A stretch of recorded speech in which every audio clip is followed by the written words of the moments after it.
जब हिंदुओं पर वहां पे अत्याचार होता है, जब मंदिर तोड़े जाते हैं, जब औरतों को उठाया जाता है, जब दुकानें फूकी जाती हैं, जब लोगों को मारा जाता है जान से, ये मोहम्मद यूनुस और जमाते इस्लामी की एक पॉलिटिकल मैसेजिंग है।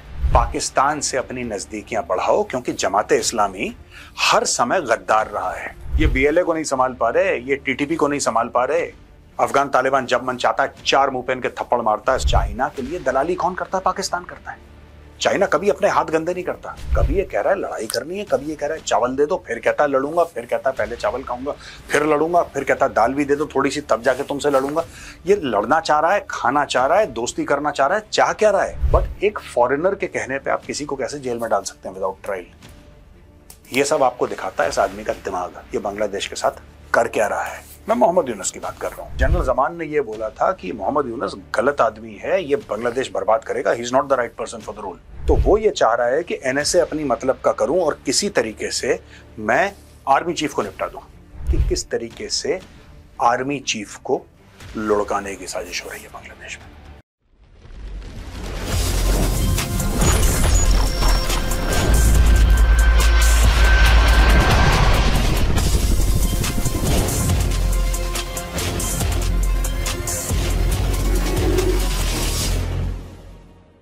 जय हिंद दोस्तों, मैं हूं मेजर गौरवारी और आप देख रहे हैं द चाणक्य डायलॉग्स।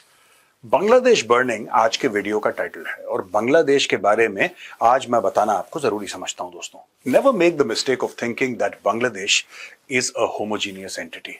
जैसे भारत में अलग अलग किस्म के लोग हैं और अलग अलग किस्म की उनकी विचारधाराएं, वैसे ही बांग्लादेश में भी अलग अलग किस्म के लोग हैं। लेकिन आज की तारीख में जो हमें वॉइसेस सुनाई दे रहे हैं वो एंटी इंडिया सुनाई दे रहे हैं। इसका मतलब यह नहीं कि बांग्लादेश के अंदर प्रो इंडिया वॉइसेस नहीं है, हैं। आज की तारीख में भी बहुत प्रो इंडिया वॉइसेस हैं, लेकिन उनको इतनी बुरी तरीके से कुचला जा रहा है कि किसी तरीके से वो चुप हो जाएं, वो कुछ बोल ना पाए। और आखिर मोहम्मद यूनुस ऐसा करना क्यों चाहता है? देखिए, बात सिर्फ हेट्रेड की नहीं है। जब हिंदुओं पर वहां पे अत्याचार होता है, जब मंदिर तोड़े जाते हैं, जब औरतों को उठाया जाता है, जब दुकानें फूकी जाती हैं, जब लोगों को मारा जाता है जान से, ये मोहम्मद यूनुस और जमाते इस्लामी की एक पॉलिटिकल मैसेजिंग है। And these Hindus in Bangladesh have become a sort of a message which जिनके खिलाफ अत्याचार करें तो भारत को हम एक संदेश देंगे। इसके पीछे जियोपॉलिटिक्स है और आज मैं वो जियोपॉलिटिक्स समझाऊंगा किस तरीके से एक नोबेल प्राइज विनर को बना दिया बांग्लादेश का हेड ऑफ स्टेट और वो किस तरीके से फायदा उठा रहा है और किस तरीके से बांग्लादेश में 10 गलत काम कर रहा है कि उसकी सत्ता मजबूती से बनी रहे। ये बार बार भारत को ये कर दिया और भारत को ऐसा कर दिया और ये बोल दिया। All this is very highly planned and calibrated दोस्तों। इसमें इमोशन नहीं है, इसमें इमोशन नहीं है, लेकिन इसमें प्लानिंग पूरी है। और आज मैं आपको बताऊंगा स्टोरी क्या है। दोस्तों, सबसे पहले हम ट्रेड क्राइसिस लेते हैं। अभी तक तो भारतीय मीडिया यही कवर कर रहा था कि साहब वो 7 सिस्टर्स के ऊपर रिमार्क दे दिया कुछ मोहम्मद यूनुस ने अपनी चाइनीज विजिट में, और उसके फिर रिटेलिएशन में भारत ने बोला कि ट्रांसशिपमेंट बंद करो। यही बात मैं भी समझ रहा था, यही बात मुझे भी लग रही थी, लेकिन अब धीरे धीरे मीडिया में और खबरें आई हैं कि मार्च 2025 ये एक्शन था। Yarn imports from India via land ports सबसे पहले इन्होंने बंद कर दिया। अब यहां पे देखिए, ये कह रहा है कि despite opposition from business chambers. ये बिजनेस चेंबर्स कौन है भाई? ये बांग्लादेश के बिजनेस चेंबर्स हैं। जैसे भारत में आप देखते हैं कि फिक्की का आपने नाम सुना होगा, या आपने सीआईआई का नाम सुना होगा, right? Confederation of Indian industry. आप इन सबका नाम सुना है। These are very big business chambers. उस तरीके से बांग्लादेश में भी बिजनेस चेंबर्स हैं। जब बांग्लादेश ने यह पॉलिटिकल डिसीजन लिया कि yarn imports from India via land ports बंद कर दो, क्योंकि टेक्सटाइल का बहुत बड़ा काम है और इनफैक्ट बांग्लादेश का सबसे बड़ा, जैसे कहते हैं ना भारत का सबसे बड़ा काम सॉफ्टवेयर है, उसी तरीके से बांग्लादेश का सबसे बड़ा काम टेक्सटाइल है। यार्न, ये आपने इंडिया से इसका इंपोर्ट बंद कर दिया। अब अगर आप बांग्लादेश को देखेंगे, अगर बांग्लादेश भारत से इंपोर्ट नहीं कर रहा है, अब देखिए म्यांमार में तो है नहीं कोई यार्न कि आप बोले साहब म्यांमार में यार्न है, वहां पे तो है नहीं, आपको लेना यहीं से पड़ेगा। लेकिन पॉलिटिकल ब्राउन, देखिए आपको ये जो मोहम्मद यूनुस है ना, मैं उसकी साइकोलॉजी आपको अगली स्लाइड में समझाऊंगा। It's a very interesting mindset.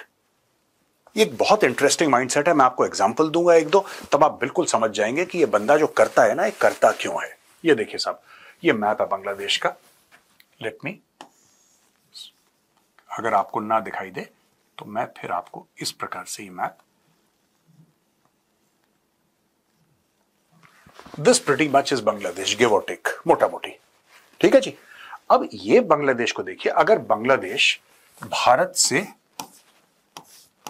Bharat के पोर्ट इस्तेमाल कर रहा है दिल्ली की ओर, whatever it is doing, और भारत से यहां पे यार्न जा रहा है। दोस्तों एक बात आप समझिए, भारत से जो जा रहा है बांग्लादेश, वो क्या जा रहा है? रॉ मटेरियल जा रहा है, और भी चीजें जा रही हैं। मैं ये सिर्फ नहीं कह रहा कि रॉ मटेरियल जा रहा है, लेकिन बांग्लादेश का सबसे बड़ा एक्सपोर्ट क्या है? टेक्सटाइल है। जाहिर सी बात है, बांग्लादेश का सबसे बड़ा एक्सपोर्ट टेक्सटाइल है। उसके लिए बांग्लादेश को रॉ मटेरियल चाहिए। वो रॉ मटेरियल आता है इंडिया से। अब रॉ मटेरियल इंडिया से बांग्लादेश के अंदर घुसेगा, उसका बांग्लादेश फिनिश प्रोडक्ट बनाएगा, और फिनिश प्रोडक्ट बनाने के बाद वो चाहे कलकत्ता का पोर्ट इस्तेमाल करे, चाहे मुंबई का पोर्ट इस्तेमाल करे, चाहे वो दिल्ली का पोर्ट इस्तेमाल करे, यानी कि airport and other logistical services from Delhi, not the sea port, Delhi does not have one, but port वो भी है, वो इस्तेमाल करे, फिर वो बाहर भेजेगा। कुछ कुछ वो अपनी तरफ से समुद्री रास्ते से भेजेगा। ठीक है जी, यहां तक क्लियर है आपको? अब दोस्तों, सबसे पहले बांग्लादेश ये एक्शन लेता है अपने आप, बैठे बैठे, कोई दिक्कत नहीं, घर की बात है, बैठे बैठे मोहम्मद यूनुस को लगती खुजली। और ये खुजली भी क्यों लग रही है, मैं आपको बता रहा हूं। यार्न इंपोर्ट्स बंद कर दिए भारत से। These actions threaten Bangladeshi SMEs and favour Pakistani imports. ये पाकिस्तान को क्यों फेवर कर रहा है? ये इश्यू क्या है दोस्तों? देखिए, मैं आपको एक बात बताता हूं। दशकों से बांग्लादेश भारत के बड़ा क्लोज था, और भारत के इतना क्लोज था कि बांग्लादेश ने चाइना को ज्यादा तवज्जो नहीं दी। चाइना के साथ कॉर्डियल रिलेशंस थे, बिल्कुल थे, इसमें कोई डाउट नहीं है। हथियार भी खरीदे जा रहे थे चाइना से, सब कुछ था चाइना से, लेकिन इंडिया के साथ बड़े वार्म रिलेशंस थे। और बांग्लादेश ने जब तक शेख हसीना थी, कोई ऐसा काम नहीं करा जिससे कि भारत की नेशनल सिक्योरिटी थ्रेटन हो विज़ावी चाइना। राइट? अब बड़े बड़े कॉन्ट्रैक्ट्स भारत के बिजनेसमैन को दिए गए। आप गौतम अडानी उनको बिजली सप्लाई कर रहे थे, पोर्ट पे भी काम कर रहे थे, ये सारी स्टोरीज आपको पता ही है। अब दोस्तों, बीच में एक फैक्टर आ जाता है मोहम्मद यूनुस का, तख्ता पलट हो जाता है शेख हसीना का, मोहम्मद यूनुस बन जाते हैं head of state. Right? Chief adviser कह लीजिए, he is basically head of state. Chief adviser तो एक उनको डेजिग्नेशन दे दिया गया, ही इज बेसिकली राष्ट्रपति प्रधानमंत्री वही है। ठीक है जी। अब देखिए साहब, ये जब बंद कर देते हैं सब कुछ, तो जो जमाते इस्लामी की कॉन्स्टिट्यूंसी है, जो कि भारत में भी है, जो कि पाकिस्तान में भी है, जो कि बांग्लादेश में भी है, बांग्लादेश में ज्यादा पावरफुल है। बांग्लादेश में जो जमाते इस्लामी और रेडिकल इस्लामिस्ट की कॉन्स्टिट्यूंसी है, उसको यह मैसेज पास किया जाता है कि देखो, मैं वो बंदा हूं जो भारत की आंखों में आंखें डाल के बात करता, मुझे कोई फर्क नहीं पड़ता। लेकिन मोहम्मद यूनुस ऐसा करेगा क्यों? What is the reason, why should he do it? मैं आपको बताता हूं दोस्तों। बात यह है कि he is in contact with the ISI, he is in contact with the Pakistani army and the conduit. जो ट्रांसमिशन की लाइंस है ना, उस ट्रांसमिशन का लाइन का नाम है जमात इस्लामी। देखिए, सबसे पहली बात, ये इलेक्टेड नहीं है मोहम्मद यूनुस। इसको ऐसा बोला गया था कि 1.5 साल के अंदर तुम इलेक्शन कर लेना बेटा। वो इसने करवाया नहीं, ना इसने कोई अनाउंसमेंट करी कि मैं करवाऊंगा। इसने बोला 2026 में देखेंगे, यार अभी टाइम है, अभी हल्ला मत करो, मुझे बहुत कुछ चेंज करना है कॉन्स्टिट्यूशन में, अपने प्रोसेसेस और पॉलिसीज चेंज करनी है बांग्लादेश की, तुम कहां बच्चों वाली बात कर रहे हो? लेकिन बिना इलेक्शन के एक ऐसे देश में जहां पे डेमोक्रेसी कायदे से होनी चाहिए लेकिन नहीं है, अगर आपको सत्ता पे काबिज रहना है तो आपको कुछ और करना पड़ेगा। ये कुछ और है क्या? यानी कि जमाते इस्लामी का इस्तेमाल करो, पाकिस्तान से अपनी नजदीकियां बढ़ाओ, क्योंकि जमाते इस्लामी हर समय गद्दार रहा है। जिस मुल्क में रहा है जमाते इस्लामी वालों ने गद्दारी करी उस देश के साथ। ये पाकिस्तान में रहकर भी पाकिस्तान की जड़ें खोद रहे थे। मैं आपको बताता हूं, इनका बहुत कभी बैठ के बताएंगे मौलाना मौदूदी की स्टोरी किसी और दिन, not today, today is not the right time.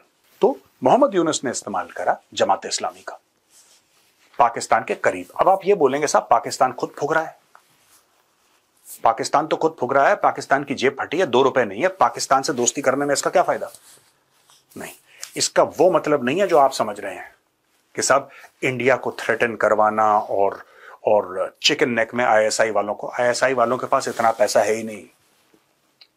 Pakistani army does not have the money. Chicken neck तो बहुत दूर है, उनके खुद नेक का चिकन बन रखा है। They just don't have the money. BLA को संभाल नहीं पा रहे, ये बीएलए को नहीं संभाल पा रहे, ये टीटीपी को नहीं संभाल पा रहे।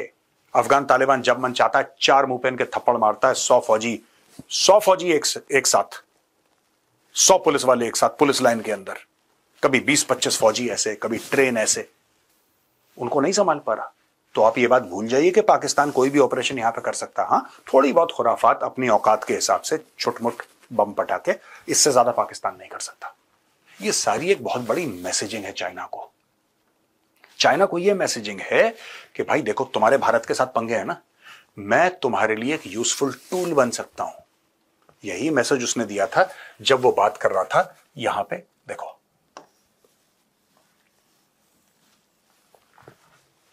ये पूरा इलाका लैंडलॉक्ड है।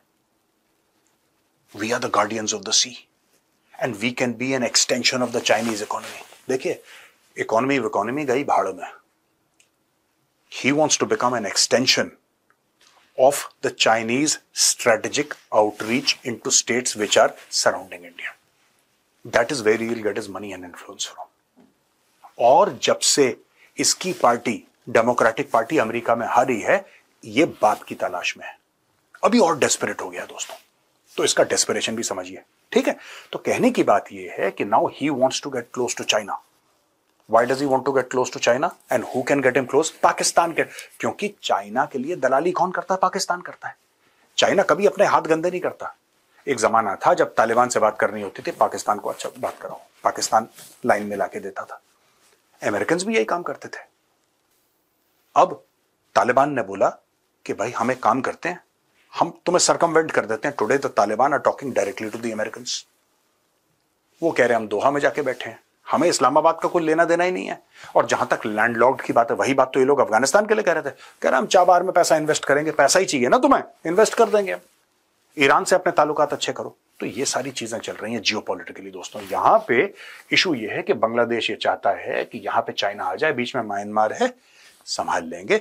चाइना यहां पे आ जाएगा। एक बार चाइना यहां पे आ जाए तो साहब हम आपके यहां पे दोस्त हैं, आप बिल्कुल चिंता मत करिए। इन्होंने एक दलाल पकड़ा, उस दलाल का नाम है पाकिस्तान, और उसके थ्रू दलाली करके हम चाइना के क्लोज बन जाते हैं। उन्हीं के कहने पर ये भाई अपनी पोटली लेकर पहुंच गया बीजिंग और शी जिनपिंग के पैरों पे गिर गया।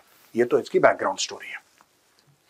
फिर आप जानते हैं कि बांग्लादेश ने 3 लैंड पोर्ट्स बंद करे, और फिर वहां पे इंडिया ने की ट्रांसशिपमेंट फैसिलिटी, जो मैंने बताया था कि कलकत्ता में है और दिल्ली में है और मुंबई में है, ये सब भारत ने बंद कर दी। भारत ने as a reaction to that action भारत ने बंद कर दिया।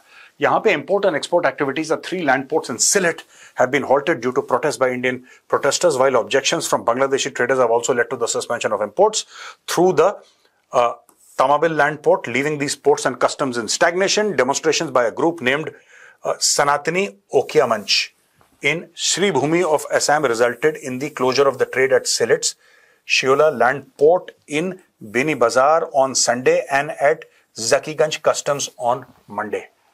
ये तमाबिल लैंड पोर्ट है दोस्तों, ये इसकी फोटोग्राफ है, सुनसान हो रखा है, ठीक है? तो ये पूरा जियोपॉलिटिकल रेमिफिकेशंस, ये बंदा कर क्या रहा है? अच्छा, आप 1 मिनट के लिए ये मत सोचना कि अगर वो भारत के खिलाफ जहर उगल रहा है तो भारत से मांग नहीं रहा है। Bangladesh imports 50,000 tonne of rice from India. Bangladesh food directorate will import 50,000 tonne of non basmati rice from Patabi Agro Foods Private Limited of India, costing 21.47 million. The Trading Corporation of Bangladesh (TCB) will procure 10,000 tons of lentils, dal, through an open tender.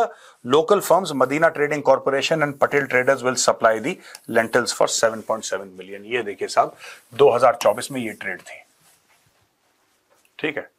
2024 में this was the trade on various items. आप ये recyclable food items का देख लीजिए, आप vegetable का देख लीजिए, शुगर का, सीरियल का, चाय, कॉफी वगैरह, ये जो भी है, ये सारी की सारी चीजें जो थी, this was the food item exports from India to Bangladesh, जो भारत ने बांग्लादेश भेजी है। ठीक है, अच्छा,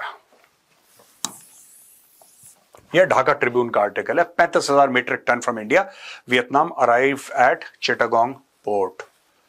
वियतनाम से भी चावल, यहां से भी चावल, हर जगह से।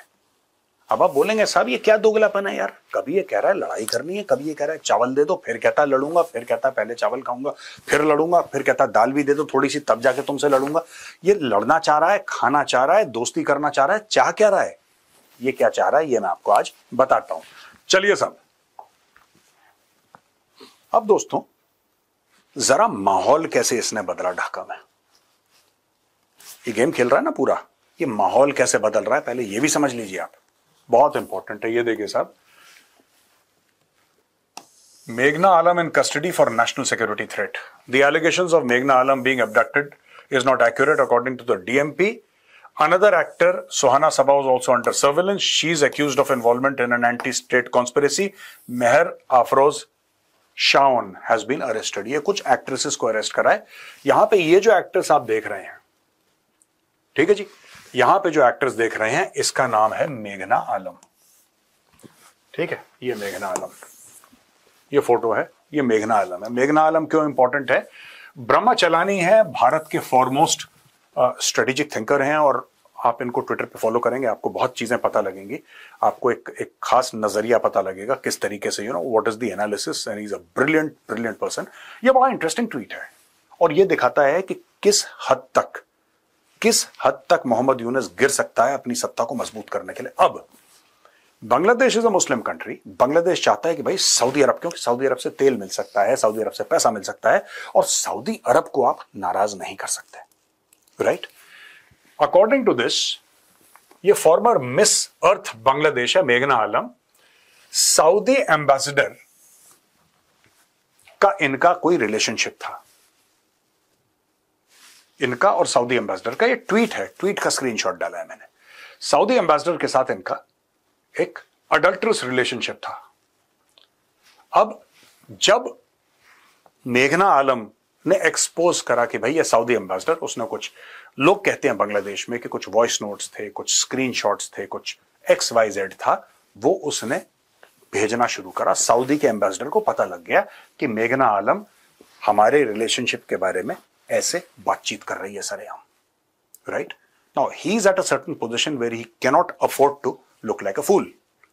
वो काम क्या करता है, वो फोन करता है मोहम्मद यूनुस के ऑफिस को और कहता है कि यूनुस साहब, अब डायरेक्टली मोहम्मद यूनुस से बात करी, किसी और से बात करी, that is not known, but he generally calls up Mohammad Yunus office and says कि ये आपकी जो एक्ट्रेस है ये मेरे बारे में ऐसा कुछ बोल रही है, आप इसको रोकें। रातों रात इसके घर में पुलिस जाती है और इसको उठा के ले जाती है मेघना आलम को। मेघना आलम को उठा के ले जाती है, तब ये मेघना आलम को ये पता है खट खट खट पुलिस कर रही है, ये अपना फेसबुक लाइव करती है, ये अपना फेसबुक लाइव करती है और फेसबुक लाइव करके ये सारी सोशल मीडिया पे दिखा रही है कि देखो इस तरीके से पुलिस आ रही है, मैं दरवाजे पे हूं, सामने पुलिस आ रही है, पूरा फेसबुक लाइव करती है जब तक उसका कैमरा उससे, फोन उससे छीन नहीं लिया जाता दोस्तों। अब इसको 30 दिन के लिए जेल में डाल दिया है, यानी कि जुडिशियल कस्टडी में, पुलिस कस्टडी में 30 दिन अब इससे पूछा जाएगा, और ये कि भाई तुमने किस किस को भेजा सऊदी एम्बेसडर के बारे में। Just imagine a woman is being wronged, और वॉट एवर द केस में be, whether she is wronged और नॉट, बट एक फॉरेनर के कहने पे आप किसी को कैसे जेल में डाल सकते हैं विदाउट ट्रायल? ये सब आपको दिखाता है इस आदमी का दिमाग, ये बांग्लादेश के साथ कर क्या रहा है। मैं मोहम्मद यूनुस की बात कर रहा हूं। अब दोस्तों आते हैं जियोपॉलिटिक्स की पॉलिटिक्स में, जियोपॉलिटिक्स की पॉलिटिक्स। ये जो बंदा है आप देख रहे हैं, ये चश्मे वाला, टाई पहना हुआ, इसका नाम है खलीलुर रहमान। इसको नेशनल सिक्योरिटी एडवाइजर 9 अप्रैल 2025 यानी कि 4-5 दिन पहले इसको अपॉइंट कर दिया गया। ये मोहम्मद यूनुस का high representative for the Rohingya issue and priority affairs भी था, यानी कि इसका खासुल खास। Khalil will retain his functions, यानी कि NSA बनने के बाद भी ये जो हाई रिप्रेजेंटेटिव है रोहिंग्या इश्यूज का, उसको रिटेन करेगा ये। अब देखिए साहब, ये जानबूझ के NSA बनाया गया जब general Wakeruzzaman army chief Russia और क्रोएशिया की विजिट पे था। अब आप गेम समझ रहे हैं दोस्तों इसका? यानी कि रशिया और क्रोएशिया में बांग्लादेश का आर्मी चीफ गया, वो बांग्लादेश का आर्मी चीफ जो कि बहुत पावरफुल है बांग्लादेश में। जैसे पाकिस्तान का आर्मी चीफ है वैसे ही बांग्लादेश का आर्मी चीफ है। जैसे हमारे यहां जो इंडिया में आर्मी चीफ है, those are very professional people, वो अपने काम से काम का मतलब रखते हैं, वो सियासत में नहीं पढ़ते, पॉलिटिक्स में नहीं पढ़ते, they are professional people, they retire and they go and that's it. They comment only on military affairs and they are very careful with their words. Pakistan and Bangladesh are different. Their army chief is bigger than the constitution sometimes. Sometimes the army chief is bigger than the constitution. In Pakistan, army chief is definitely bigger than the constitution. In Bangladesh, sometimes he's bigger also. मैं ये कहूंगा आपसे. Anyway, बिना army chief से पूछे जब army chief बाहर था, इस बंदे को बना दिया NSA. यानी कि Mohammad Yunus is now making, right? He is making inroads or trying to make inroads into the national security establishment. अब इस कोशिश में है कि किस तरीके से जो वकारुज़्ज़मान है, आर्मी चीफ बांग्लादेश का जनरल वकारुज़्ज़मान, जनरल की किस तरीके से मैं जड़ें काटूं धीरे धीरे, मैं जनरल की जड़ें काटूं और जनरल को करूं मैं कमजोर। ये इसका गेम प्लान है। यानी कि एक तरफ चाइना को आप अंदर लेकर आए, ठीक है, चाइना को कोई दिक्कत नहीं है, अमेरिका को खुजली है दोस्तों। अमेरिका की क्या खुजली है? आप डेमोक्रेटिक हैं कि नहीं है, आप लोगों को राइट्स देते हैं कि नहीं राइट्स देते हैं। अमेरिका इन सब चीजों की बातें करता है, कभी एड रोक लेगा, कभी एड दे देगा, depending on the person in charge in America. China को कोई फर्क नहीं पड़ता, चाइना कहता है यार ये लो पैसे, काम करो बस। चाइना को सिर्फ, चाइना की रिलेशनशिप ट्रांजैक्शनल है, and for states that are dictatorial in nature, China is a natural partner, क्योंकि China is also dictatorial in nature. अब मैं आपको बताता हूं, ये जो कर रहा है ना, ये बांग्लादेश की जड़ें काट रहा है ये मोहम्मद यूनुस, ये करके Mohammad Yunus comes from a line of civilians who are very dictatorial in their intent. थे वो सिविलियन, लेकिन देवर एक्सट्रीमली डिक्टेटोरियल। वो गनीमत है कि उन लोगों ने वर्दी नहीं पहनी, वरना अपनी आवाम को निपटा देते वो लोग। उसमें से सबसे पहला नाम मैं लूंगा मोहम्मद अली जिन्ना का। दोस्तों, मोहम्मद अली जिन्ना चाहता था कि आजाद भारत का प्रधानमंत्री बने। जब उसको लगा कि वो नहीं बन पाएगा, उसने बोला देश के टुकड़े हो जाएं कोई बात नहीं, मुझे तो हेड ऑफ स्टेट बनना है। एक लालच, एक हवस, एक जुनून पावर का, कुछ हो जाए, डायरेक्ट एक्शन दे, मरने दो लोगों को। करोड़ों बेघर हो गए, लाखों तितर बितर, कोई दिक्कत नहीं है। आई मस्ट हैव पावर, वो जुनून, वो नशा पावर का मोहम्मद अली जिन्ना का। एक तो ये, दूसरा पाकिस्तान के अगर आप इतिहास में जाएंगे तो जुल्फिकार अली भुट्टो। जुल्फिकार अली भुट्टो, वो 70-71 के चुनाव होते हैं और वहां पे शेख मुजीबुर रहमान मेजॉरिटी जीत लेते हैं, एब्सोल्यूट मेजॉरिटी जीत लेते हैं। पार्लियामेंट्री इलेक्शंस हो रहे हैं वहां पे, नेशनल असेंबली के इलेक्शंस हो रहे हैं और अगला प्रधानमंत्री पाकिस्तान का बनना है शेख मुजीबुर रहमान को। बात तय हो गई है। जुल्फिकार अली भुट्टो ये कहता है कि ये बनेगा। दीज पीपल हकारत की नजरों से बंगालीज की तरफ देख के कहता है ये लोग बनेंगे।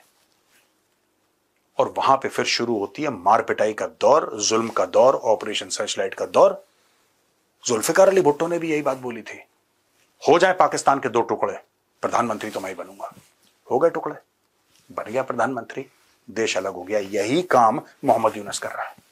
He is doing exactly the same thing, but at least those two were in some senses, in some ways politicians. Though Jinnah was not a politician, Jinnah did not fight an election that way.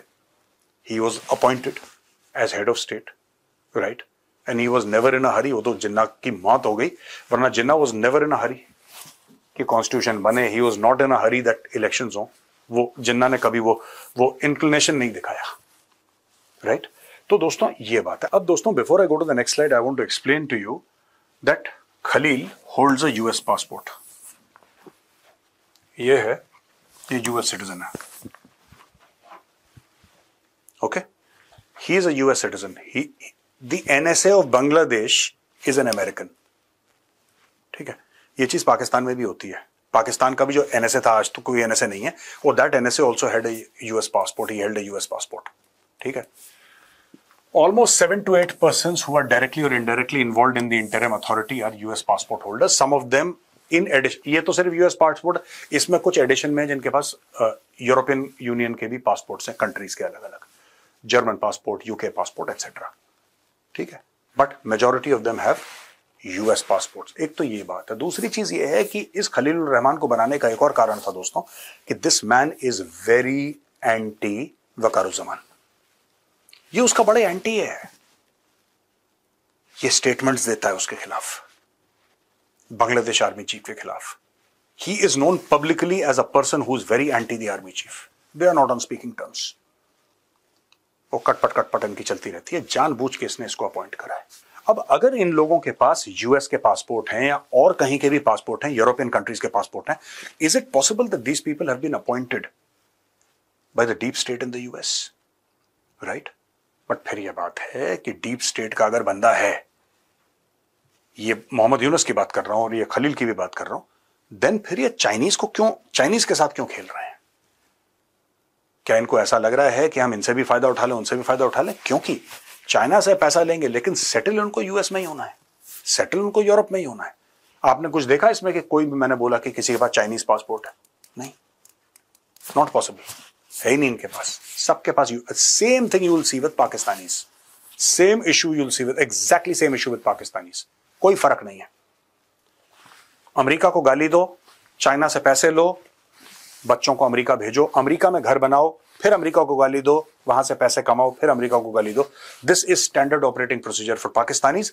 Bangladeshis और at least the Bangladeshi elite have taken the same path.